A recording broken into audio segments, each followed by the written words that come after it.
제가 많이 좋아하고 존경하는 우리 덴버 신학교의 조직신학 교수님이신 정성욱 교수님의 글을 하나 소개하겠습니다. 글 제목은 제가 모르겠는데요. 제가 좀 제목을 좀 붙인다면 어머니 교회원입니다. 칼빈의 어머니 교회원이라고 이렇게 제목을 좀 붙일 수 있을 것 같습니다. 좀 그대로 읽어드릴게요. 19세기 후반과 20세기의 초반에 살았던 일본의 복음주의 신학자 우찌무라 간조를 아시는 분들이 있을 것입니다. 내촌 감삼이라고 이렇게라도 이름이 불립니다. 교수님이 직접 얘기하는 겁니다. 저는 우찌무라의 구안록이라고 하는 책하고 그의 전집을 즐겨 읽었었지요. 그가 특별히 매우 복음적인 신학자인 점을 좋아했습니다. 하지만 왠지 우찌무라는 무교회주의의 신학과 운동의 대변자가 되었습니다. 물론 그가 무교회주의자가 된 이유를 이해할 수 없는 것은 아닙니다. 그는 조직적인 가시적인 교회조차도 우리의 신앙의 근거가 될 수 없고 세례와 성찬 같은 교회의 의식도 우리 신앙의 근거가 될 수 없고 오직 성경만이 우리 신앙의 근거이다 라고 주장을 했습니다. 저는 그의 주장에 동의합니다. 그러나 그 주장의 논리적인 귀결이 가시적인 교회를 부정하는 것이라고 한다면 저는 그 점에 대해서는 반대합니다. 물론 가시적인 조직교회란 여러 가지 약점과 문제와 질병을 안고 있을 수 있습니다. 그럼에도 불구하고 신약 성경 전체는 교회가 우리의 신앙 성숙과 구원 여정에 절대적으로 필수적인 공동체임을 강조해 주고 있습니다. 그런 의미에서 갈라디아서 4장 26절에 근거하여 칼빈이 주장한 어머니 교회로는 너무나 성경적인 사상이 아닐 수 없습니다. 칼빈은 하나님을 아버지로 가지고 모든 성도는 교회를 그의 어머니로 모신다고 주장을 합니다. 우리의 어머니 교회, 우리의 어머니인 교회는 우리를 당신의 태에서 잉태하고 낳고 젖을 주며 기르고 돌보며 교육하고 훈련하며 안내하고 지도하며 훈육해서 우리를 그리스도의 장성한 분량에 이르는 성숙한 자로 만든다는 것입니다. 이 칼빈의 어머니 교회론입니다. 그러기에 교회를 떠나서는 구원도 신앙도 신앙의 성숙도 참된 영성과 경건의 훈련도 불가능하다는 것이 칼빈의 주장이었습니다. 저는 칼빈의 어머니 교회론이 오늘 그대로 미국 교회와 한국 교회에서 재발견되어야 한다고 봅니다. 문제는 목회자들에게 있습니다. 어떤 목회자들은 교회를 멋진 무대와 장식을 가진 극장처럼 만들고 있습니다. 또 어떤 목회자들은 교회를 아름다운 음식으로 가득한 식당이나 카페로 만들고 있습니다. 또 어떤 목회자들은 교회를 운동장과 운동기구가 가득한 체육관으로 만들고 있습니다. 그래서 오늘날 미국에서는 교회를 쇼핑의 대상으로 생각하는 쇼핑 문화가 지배적인 흐름이 되어가고 있습니다. 이게 무슨 말인지 잘 모르시죠? 쇼핑 문화. 그러니까 이제 교회도 이제 마음대로 이렇게 취향에 따라서 선택하는 거죠. Users Friendly Church. 이렇게 하는 거죠. 자, 이제 교수님 계속 말씀합니다. 아닙니다. 교회는 우리의 영적인 어머니입니다. 그러기에 교회는 생명의 잉태, 생명의 재생산, 생명을 영적으로 먹이고 기르는 일, 영적인 훈련과 훈육을 통해 성숙하게 하는 일, 성숙한 성도들을 세상에 보내어 삶의 현장에서 강한 그리스도인의 군사로 살게 하는 일, 바로 이 일에 전념해야 하는 것입니다. 이 일을 가능하게 하는 것이 오직 성령의 기름 부음 받은 말씀과 기도이기에 교회는 어제나 오늘이나 바로 이 일에 집중해야 하는 것입니다. 오늘날 교회의 본질을 상실해가는 이 시대에 교회의 본질을 회복하고 교회의 본질을 구현하는 그런 교회들이 점점 더 더 많아져 가기를 소망합니다. 라고 이렇게 써놓고 있습니다. 예. 정성욱 목사와 독자와의 만남이라고 하는 걸 카페에서 제가 뽑아왔습니다. 자, 우리가 교회라고 말할 때에 흔히 건물을 생각할 때가 많습니다. 그렇지만 사실은 건물이 아니고요, 믿는 사람들의 모임을 일컫는 말입니다. 그래서 교회는 건물이 아니고요, 제도가 아닙니다. 그리고 사람들의 모임입니다. 그래서 고린도전서 1장 1절 2절 말씀을 보면, 1장 2절 말씀을 보면 고린도에 있는 하나님의 교회 곧 그리스도 예수 안에서 거룩하여지고 성도라 부르심을 받은 자들과 또 갇혀서 우리 주 곧 그들과 우리 주 되신 예수 그리스도의 이름을 부르는 모든 자들에게 라고 이렇게 되어 있습니다. 그러니까 그 하나님의 교회라고 하는 것은 자들입니다. 거룩하여지고 성도라 부르심을 받은 자들과 또 그리스도의 이름을 부르는 모든 자들, 사람입니다. 사람들의 모임이지 건물도 아니고 어떤 제도와 시스템도 교회가 아닙니다. 자, 이러한 믿는 사람들의 모임인 교회에 관한 정의는 크게 두 가지로 정의할 수가 있는데요. 하나는 모든 시대와 지역의 성도들을 통틀어서 이루어진 우주적 교회가 있습니다. 우주적 교회. 이 우주적 교회는 진정한 하나의 교회입니다. 진정한 하나의 교회이며 나중에 천국에서 함께 하나님을 예배할 교회입니다. 그래서 여러분, 우리가 전에 제가 특강도 좀 했습니다만은 니케아 콘스탄티노플 신조에 보면 381년에 이제 콘스탄티노플에서 니케아 회의 때부터 진행됐던 것들이 이제 정리가 돼가지고 신앙 고백으로 사도신경 신조와 같은 신앙 고백으로 니케아 콘스탄티노플 신조가 있는데요. 니케아 콘스탄티노플 신조에 보면 이렇게 돼 있어요. 우리는 하나이고 거룩하고 보편적이고 사도적인 교회를 믿는다라고 이렇게 말씀하고 있습니다. 자, 바로 거기서 하나이라고 하는 그 하나의 교회가 바로 이런 데서 모든 하나의 교회. 그러니까 여러분, 이 하나의 교회라고 했을 때 어떤 지역에 우리가 다 모인다 그런 게 아니지 않습니까? 그래서 이건 우주적인 그런 교회입니다. 우주적 유니버셜 처치가 있습니다. 그리고 이제 우리가 눈에 지금 보이는 이제 로컬 처치가 있죠. 그래서 교회의 두 번째 정의는 일반적으로 교회라고 부를 때의 교회, 즉 특정 장소에서 믿는 사람들이 모이는 지역 교회를 말합니다. 로컬 처치라고 하죠. 자, 그럼 교회의 유래, 신약 교회는 예수 그리스도께서 주신 복음을 믿는 믿음을 바탕으로 세워졌습니다. 그래서 이 신약 시대의 교회는 구약 시대의 하나님의 백성인 이스라엘의 모임에서 그 유래를 찾을 수가 있습니다. 전에부터 그 교회의 모형들이 있었습니다. 방주가 그 모형이었고요. 또 성전이 그 모형이었고, 성막, 그 다음에 회당, 광약교회가 이렇게 모형이었었는데요. 그래서 이 신약교회로 왔는데, 이 신약교회는 예수 그리스도를 믿는 믿음을 바탕으로 하는 공동체입니다. 그래서 특별히 여러분 구약의 전통에서 넘어온 것 같은 성전 같은 경우는 성전에서 하는 일이 뭡니까? 제일 중요한 게 제사죠. 죄사함 받는 겁니다. 그러니까 다시 말해서 그 성전에 들어왔을 때, 모였을 때에 하나님께서 내가 지금도 너희들을 사랑한다 라고 하는 것을 확증시켜 주시는 거죠.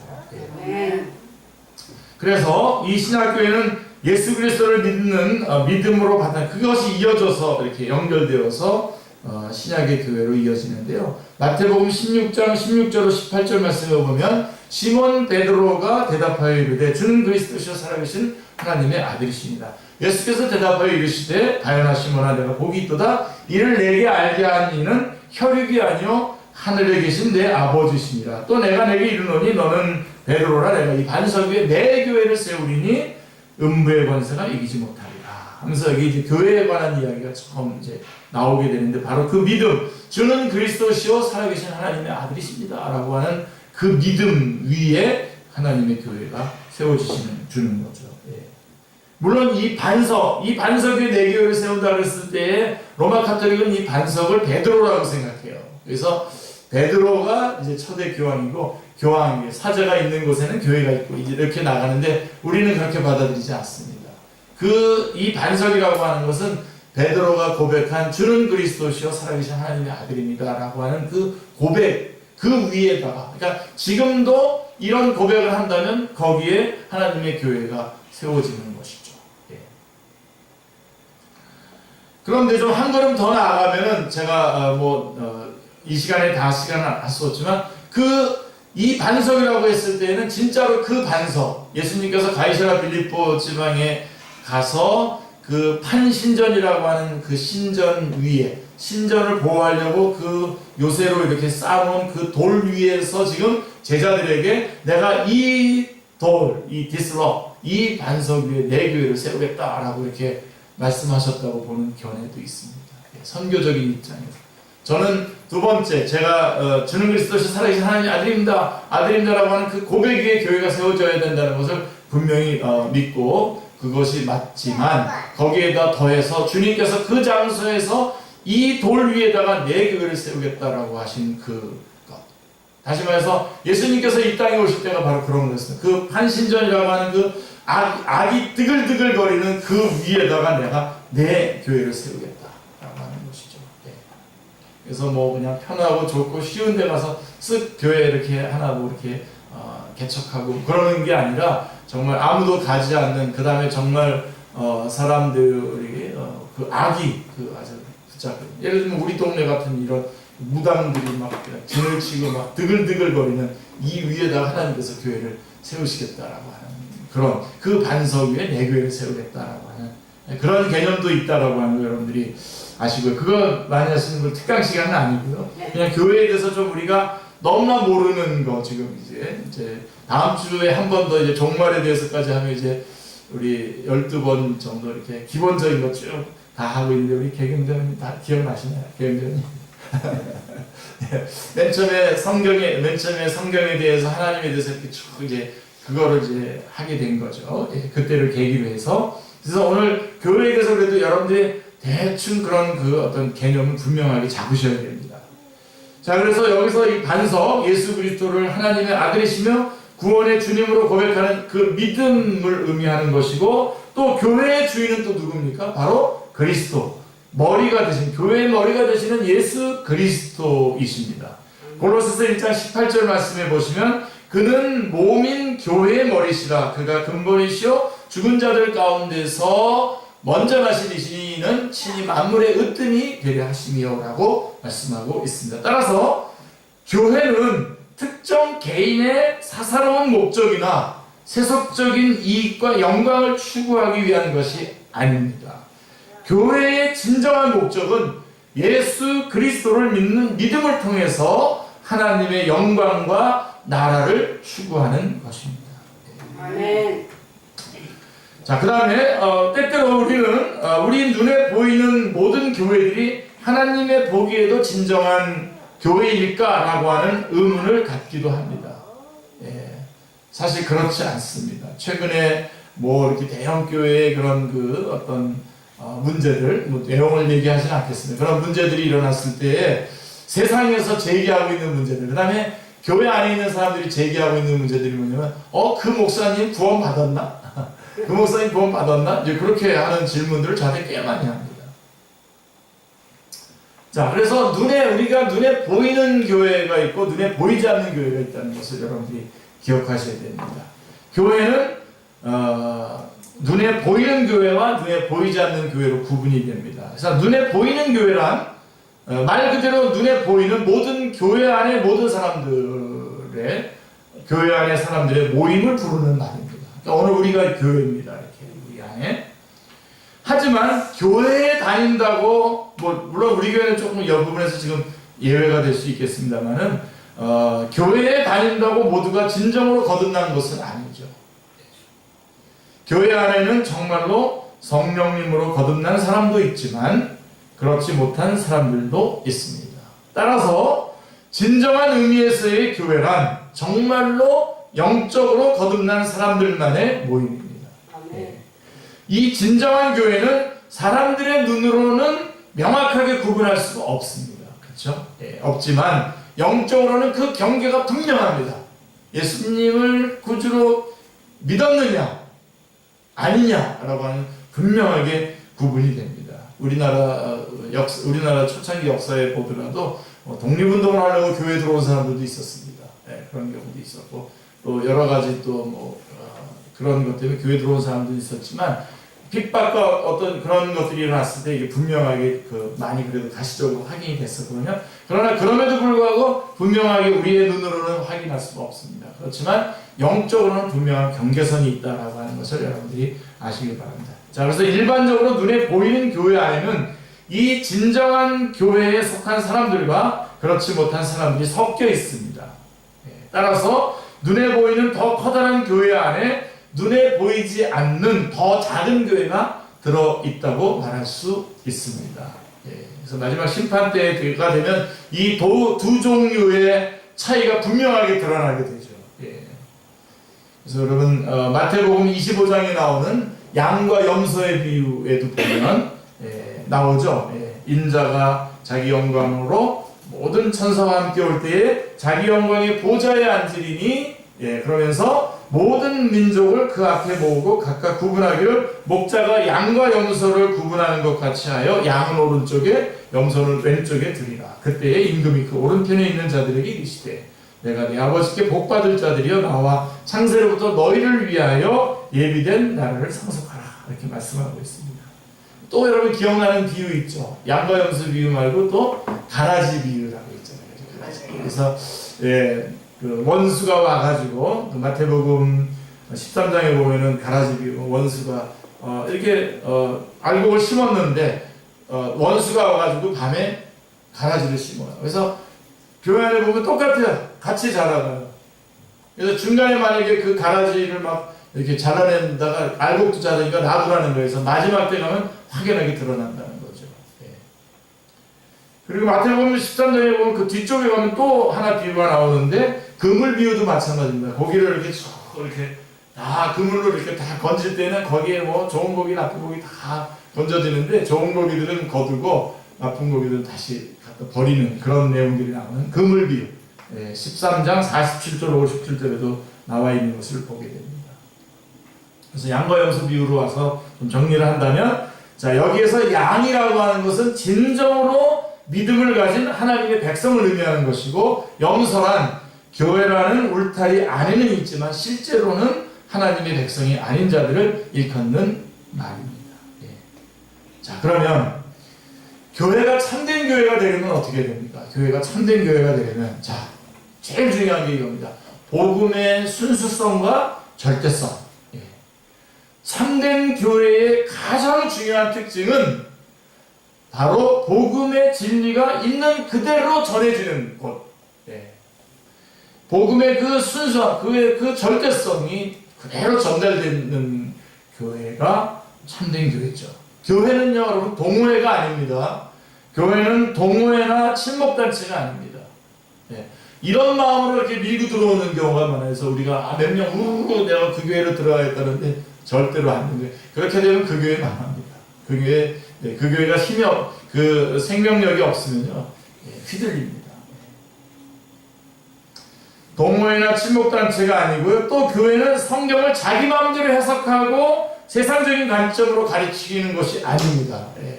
여러분들이 혹시 다른 교회들을 많이 보셨고 우리 교회에서 여러분들이 여러분들이 비교를 잘 못하시니까 느끼실지 모르겠는데, 뭐 웬만하면 막 사람들 이렇게 성경 읽을 때도 막 같이 읽으라 그러고 막 그렇게 하고 자꾸만 여러분 참여시키고 그러잖아요.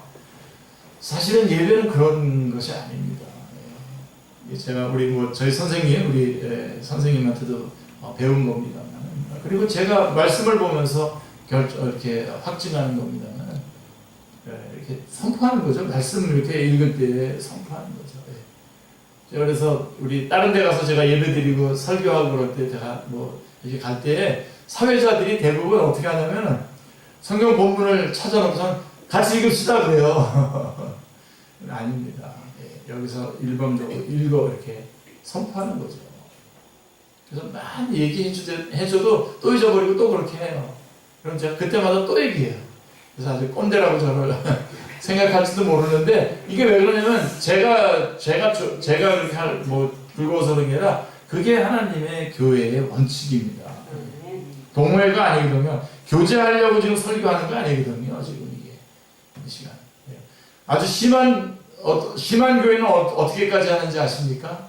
이거 얘기 제가 한번 했는지 모르겠는데, 자, 그날 새로운 사람이 왔어요. 새로운 사람이. 그러니까 우리는 이렇게 새로운 사람이면 그분에게 많이 마음이 쓰이잖아요. 그분에게 잘해주려고 그러는데, 그 교회는 목사님이 딱 그래요. 오늘 새로 오신 분 우리가 예배 드리는데 방해되지 않도록 조심해 주십시오 하고서는 예배를 해요. 그렇게 할 정도로 그런다는 거죠. 저희는 그러지 않습니다. 그러지 않고 그분에게 이렇게 하는데, 마음을 쓰는데, 그러나 새로운 우리가 하나님 앞에 예배 드리는 거죠. 그리고 우리는 하나님께서 주시는 말씀을 제대로 하는 거고, 그 다음에 말씀을 또 마음대로 해석하는 것이 아닙니다. 사람들에게 원하는 말씀들을 막 이렇게 슬그머니 이렇게 믹스해가지고 전해주거나 그러는 것이 아닙니다. 여러분, 우리 한국 사람들 같은 경우는 누가 뭐라 그래도 그 무당기가 있잖아요. 그래서 이 샤머니즘적인 그 무당기가 있는데, 그 샤머니즘의 핵심이 뭐냐면요, 이런 영의 세계를 인정한다는 게 우리 기독교랑 같은데, 가장 중요한 게 뭐냐면 무격을 통해서 재액 초복하는 거예요. 그러니까 무당 무자에다가 박수 띄었자. 그러니까 무당과 박수를 통해서 재액 초복, 애군을 물리치고 복을 끌어들이는 게 이게 무당 종교의 핵심입니다. 그런 사람들에게 예수님을 믿은 거예요, 우리가. 그래서 예수님을 믿었기 때문에 뭐 어떤 교회는 성가대원들이 어떤 분이 점을 치고 왔는데 이렇게 소문이 나가지고 몇 사람들이 점 치는 집에서 만났다고, 성가대원들이 만났다고 그렇게 얘기도 나올 정도로 이게 바닥에는 무당기가 있는 거예요. 그래서 예수님을 그러고서 믿었는데, 이거는 사도 바울처럼 이 모든 것들을 다 배설물을 열고 빼내고 새롭게 시작해야 되는데, 이거는 그대로 둔 채 그 위에다가 기독교를 이렇게 덮은 거예요. 그래서 특별히 목사님들이 그렇게 그들에게 필요하게 자꾸만 이렇게 성공을 얘기하는 거예요. 성경에는 거룩을 얘기하고 그런 걸 얘기하는데 또 성공을 얘기하고 하여간 다 뒤집어 놓습니다. 그러니까 샤머니스틱하게 모든 것들을 다 이렇게 바꿔놓는 것들이 많죠. 그래서 여러분들이 목사님을 대할 때도 목사님들이 편할 수도 있는데 되게 부담스럽습니다. 하나님처럼 여기잖아요, 저희들을. 잘 대접을 해주는 입장에서 그렇게 하는 거는 좀 받아들일 만한데, 어느 날 갑자기 이제 시골에서도 그런 일이 있다고 합니다. 저녁에 한 2시, 새벽 한 2시 됐는데 갑자기 목사님한테 전화가 왔대요. 받아보니까 우리 송아지가 지금 아픈데 빨리 와서 기도해달라고. 자기가 그렇게 하면 그거 아니죠. 그래서 교회는 복음이 순수하게 전파돼야 됩니다. 그래서 여러분들이 겁먹을 게 없어요.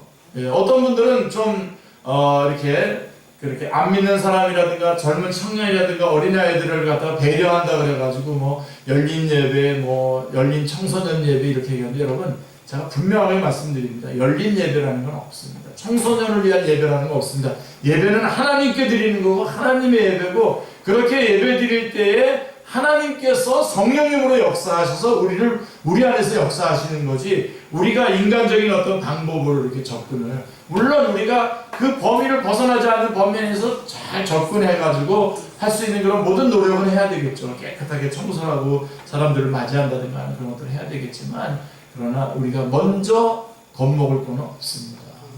왜 그러냐면 말씀 자체. 그래서 성경을 마음대로 세상적인 관점을 해석해내면 안 됩니다. 뭐 하늘은 스스로 돕는다 그런 말씀 성경이 없습니다. 뭐 성경 좀 읽었다고 해가지고 뭐 김용옥 이런 사람들 뭐 마음대로 성경 마음대로 이렇게 해서 그건 말도 안 되는 겁니다. 그런 것들. 그건 예의도 없는 겁니다. 학자도 학문하는 사람도 아닙니다. 그런 사람들. 해석의 기준. 그래서 우리 교회는 해석의 기준이 있었어요. 기준이 있어요, 지금도. 그래서 예를 들면 우리 오늘 수요일에 우리 교회 공부하지 않습니까? 웨스트민스터 신앙 고백서 같은 것들 우리가 공부하지 않습니까? 그러면 그런 그 해석의 기준, 그 기준 안에서 우리가 성경을 해석해내는 거죠, 같이. 그래서 복음은 세상적인 성공을 이루기 위한 수단이나 방법이 아닙니다. 교회는 예수 그리스도와 십자가를 중심으로 하는 진리의 공동체입니다. 아멘. 아멘. 그래서 예수 그리스도의 유일성이 증거되고 하나님의 말씀의 절대성이 증거되는 교회가 바로 참된 교회이죠. 그래서 이 복음의 진리로 삶의 구원과 변화를 이루는 것이 교회입니다. 지옥에서 천국으로 가는 믿음의 길을 전파하는 것이 교회입니다. 또한 세상의 죄와 욕심으로부터 벗어나 의로움과 하나님의 나라를 바라보도록 성화를 이루는 것이 교회입니다. 아멘. 아까 여러분 어머니 교회를 좀 기억하시면 참 좋겠습니다. 그 다음에 성례가 있어요. 우리 개신교에서는 세례와 성찬은 교회의 가장 근본적인 의식입니다. 세례는 새로운 교회의 구성원을 받아들이는 절차이고, 성찬은 구성원들이 믿음 가운데 있는지를 확인시켜 주는 의식입니다. 그래서 참된 교회는 이 두 가지 성례를 성경적으로 지켜나가는 곳이죠. 아멘. 그래서 이 은혜의 방편입니다. 하나님의 은혜가 이 안에서 이 세례와 성찬식 가운데에 역사하시고 우리 은혜가 되는 것이죠. 아멘. 그래서 교회는 그것을 꼭 지켜나갑니다. 아멘. 자, 그러면 교회가 하는 일들 간단하게 정리해 드릴게요. 교회가 하는 일들이 뭐냐? 진리의 파수꾼의 역할을 하는 것이죠. 아멘. 교회는 하나님의 말씀의 보물을 담고 보존하고 지키는 곳입니다. 이 진리의 말씀이 변질되지 않고 있는 그대로 유지되고 전파되도록 하는 일이 교회가 하는 가장 중요한 일입니다. 복음의 진리가 변질되거나 상실된 교회는 더 이상 진정한 교회가 아닙니다. 비록 건물과 십자가가 있고 사람들이 주기적으로 모일지라도 진리의 복음이 빠지거나 변질되면 더 이상 진정한 의미로서의 교회가 아니라 하나의 종교단체에 불과하게 되는 것이죠. 그래서 디모데전서 3장 15절 말씀을 보시면 만일 내가 지체하면 너로 하여금 하나님의 집에서 어떻게 행해야 할지를 알게 하려 함이니 이 집은 살아계신 하나님의 교회요 진리의 기둥과 터니라 라고 말씀해요. 진리의 기둥과 터. 아멘. 우리 저쪽 편에 우리 교회 있을 때 그 밑에 있는 교회에 교회가 조그만 가정 이렇게 집 한 채가 이렇게 교회였지 않습니까? 그 앞에다가 바로 붙인 말씀이 바로 이 디모데전서 3장 15절 말씀입니다. 이 집은 살아계신 하나님의 교회요 진리의 기둥과 터니라. 예, 그렇습니다. 진리의 파수꾼의 역할을 하는 것이고요. 그 다음에 교회가 하는 일 가운데에 아주 중요한 것이 바로 또 예배입니다. 예배. 인간은 하나님을 예배하는 예배자가 되기 위해서 지음을 받았습니다. 하나님은 처음부터 우리를 하나님의 형상으로 지으셔서 영적으로, 인격적으로, 육체적으로, 전면적으로 교제가 가능하도록 우리를 지으셔서 우리와 교제하기를 원하셨던 것입니다. 그래서 처음부터 하나님은 우리를 예배자로 부르셨다라고 하는 것을 절대로 놓치지 마시길 바랍니다. 그리고 그것이 인간의 본분이며 또 특권입니다. 아멘. 예배를 통해서 인간은 자기 존재의 의미와 이유를 확인하게 되며 진정으로 드려지는 예배에 동참함을 통해서 참된 만족과 기쁨을 맛보게 됩니다. 예배에 대한 올바른 이해와 태도는 교회 생활에서 가장 중요하게 다루어져야 할 부분입니다.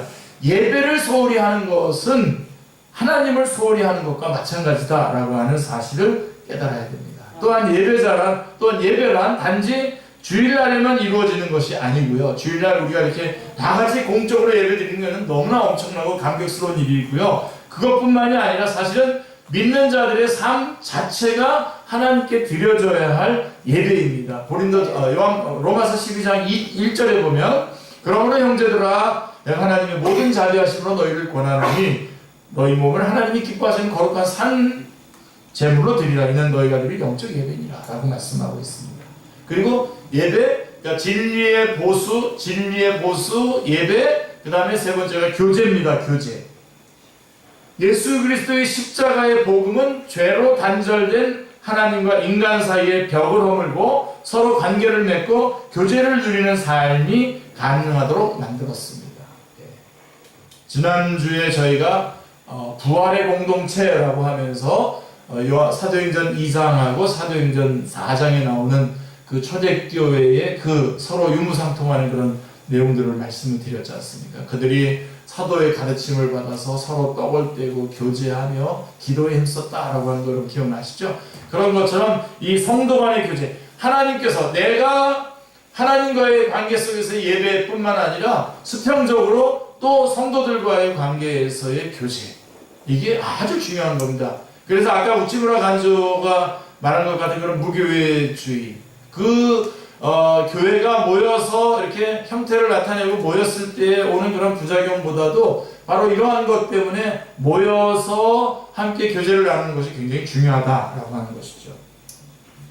하나님과의 관계가 주어진 믿는 성도는 하나님과의 교제를 통하여 삶의 인도와 위로를 받을 수 있는 특권을 가지게 되었습니다. 이러한 하나님과의 관계와 교제는 믿음 안에서 한 가족이 된 다른 형제 자매들에게도 봐도 관계와 교제의 삶을 살 수 있도록 만들어주는 것이죠. 그래서 한 피보다 한 몸이, 우리가 아까 찬송 불렀지 않습니까? 우리가 한 몸을 이룬 서로 교제, 서로를 이제 서로 도와주고 밀어주고 땡겨주고 그렇게 참여해주고 나눠주는 것이죠.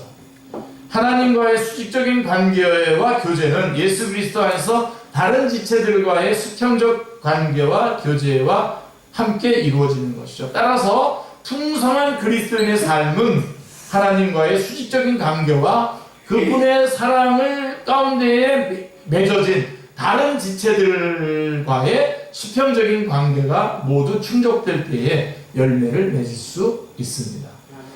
둘 중에 하나가 소홀하게 되면 그 나머지 관계도 영향을 받게 됩니다. 둘 다 영향을 받게 됩니다. 그렇게 되면. 그래서 그리스도인은 믿음 안에서 의미 있는 교제의 삶을 나눌 공동체가 반드시 있어야 됩니다. 에베소서 2장 20절로 22절 말씀해 보시면 너희는 사도들과 선지자들의 터 위에 세우심을 입은 자니라. 그러니까 사도들과 선지자들의 교회의 터입니다. 그리고 그리스도 예수께서 친히 모퉁이 돌이 되시어 선지자들과 사도들의 터, 이게 말씀이죠. 말씀 위에 예수 그리스도가 그 모퉁이 돌이 되시고 그 안에서 건물마다 서로 연결되어 주 안에서 성전이 되어가고 너희도 성령 안에서 하나님이 거하신 처소가 되기 위하여 그리스도 예수 안에서 함께 지어져 가는 거예요. 그래서 우리가 거기서 함께 지어져 가는 겁니다. 자, 말씀이 사도들과 선지자들의 터가 말씀이 교회의 기본 터가 되고 그 모퉁이 돌이 예수님이고 그 모퉁이 돌 예수님을 통해서 성도들이 거기에서 같이 지어져 가는 겁니다. 그게 바로 교회의 모습입니다. 그 안에서 교제가 일어나는 것입니다. 그리고 교회가 해야 되는 게 또 있죠. 전도와 구제입니다. 많이 얘기하지는 않겠습니다. 이거에서 교회는 죄인이 구원에 이룰 수 있는 복음의 진리를 전파하는 곳입니다. 믿지 않는 사람들에게 믿음의 길을 전파하려고 노력하는 것이 바로 교회입니다. 시대와 상황에 따라 전도의 모습은 달라질 수 있겠지만 전도라는 주님의 명령을 어떤 형태로든 수행해 나가는 것이 교회의 본분입니다. 그래서 사도행전 1장 8절 말씀 여러분 잘 아시죠? 오직 성령이 너희에게 임하시면 너희가 권능을 받고 예루살렘과 온 유다와 사마리아와 땅끝까지 이르러 내 증인이 되리라 라고 말씀하고 있습니다. 그리고 교회는 또 하나 해야 되는 게 뭐죠? 전도와 함께 선행. 그러니까 복음의 사랑으로 가난한 자들을 돕는 것에 힘써야 됩니다. 우리 교회가 이 부분이 요즘 많이 약해진 것 같은데요. 많이 도와야 됩니다. 물질을 나눔을 통해서 하나님의 사랑을 나누는 것에 힘써야 됩니다. 여러분들 지난주에 저희가 같이 나누었던 부활의 공동체인 그 초대교회 안에서 가난한 자가 없었다라고 이렇게 말했어요. 이런 다 사람들이 내 것을 내 거라고 여기지 않고 다 이렇게 사도들 앞에 자기의 재산들을 내놨던 것들을 보게 됩니다. 그럴 정도로 물질을 나눔을 통해서 하나님의 사랑을 나누는 것에 힘써야 됩니다. 에베소서 2장 10절에 나와 있는 선한 일을 위하여, 우리가 선한 일을 위하여 지옥을 받아요. 그 선한 일이라는 것은 나누는 겁니다. 물질을 나누고 은사와 재능을 나누고 사랑을 나누고 복음을 나누는 것입니다. 그리고 하나 더 교회에서 해야 되는 것은 권면입니다. 권면. 제가 이제 권증이라고 말할 수도 있는데 권면이라고 말하고 싶습니다. 권면. 권면이란 서로 권하는 거죠. 권면이란 상대에게 필요한 진리의 따끔한 말을 사랑으로 하는 것, 이게 권면입니다. 상대방에게 필요한 진리의 말씀을, 진리의 따끔한 말을 사랑으로 말하는 것. 잘못된 거 지적해 주는 거 좋은데 막말하면 안 되죠. 사랑으로 하는 거예요. 전에 김수환 추기경이 했던 말 제가 기억나는데, 때리는 사람은 맞는 사람보다 더 아플 때 때릴 수 있다. 맞는 사람보다 더 아프면 때릴 수 있다. 때리라는 걸 얘기하는 게 아니죠. 요즘은 하도 말꼬투리 잡는 사람들이 많아가지고 하여간 그게 아니라 때릴 때에 정말 사랑으로 말해주는 거죠. 자, 우리 모두는 완벽과는 거리가 먼 사람들이죠. 우리 완벽한 사람들이 아니지 않습니까? 그렇죠? 내가 잘 모르는 자신의 망가진 부분을 다른 사람들과의 사귐과 교제를 통해서 깨달을 수 있는 곳이 바로 교회입니다. 또 때로는 사랑의 마음으로 상대방에게 권면의 말을 전할 필요가 있습니다. 정죄하고 판단하는 마음이 아니라 세움과 회복을 입기를 바라는 사랑의 마음으로 하는 영적인 조언이 권면입니다. 권면을 한마디로 정의하자면 진실을 사랑의 마음으로 말해주는 것.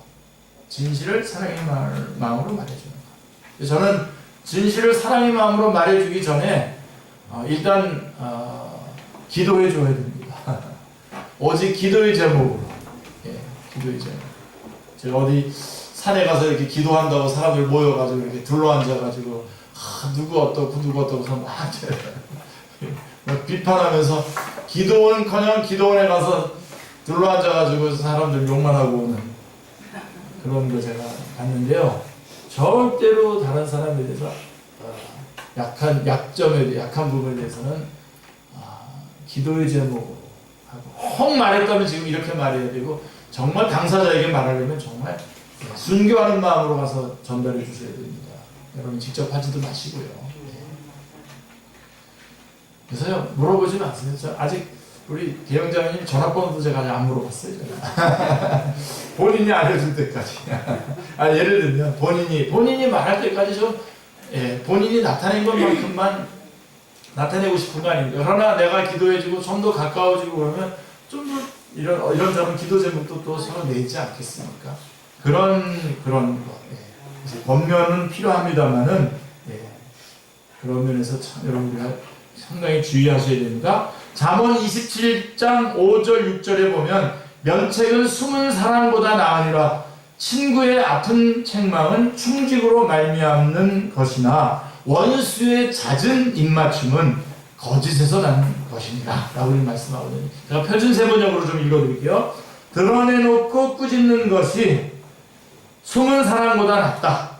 친구의 책망은 아파도 진심에서 나오지만 원수의 입맞춤은 거짓에서 나온다 라고 이렇게 말하는 겁니다. 자, 그런데 제가 여기다가 추가한다면 예의 바르게 힘들지 않게 기도하는 마음으로 순교하는 마음으로 해주란 말입니다.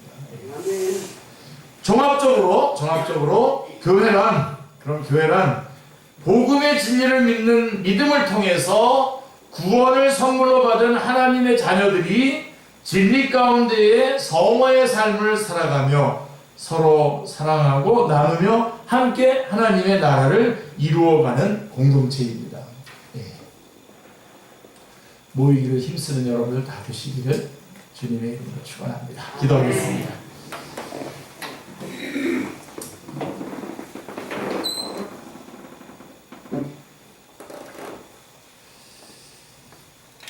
하나님 아버지 감사합니다.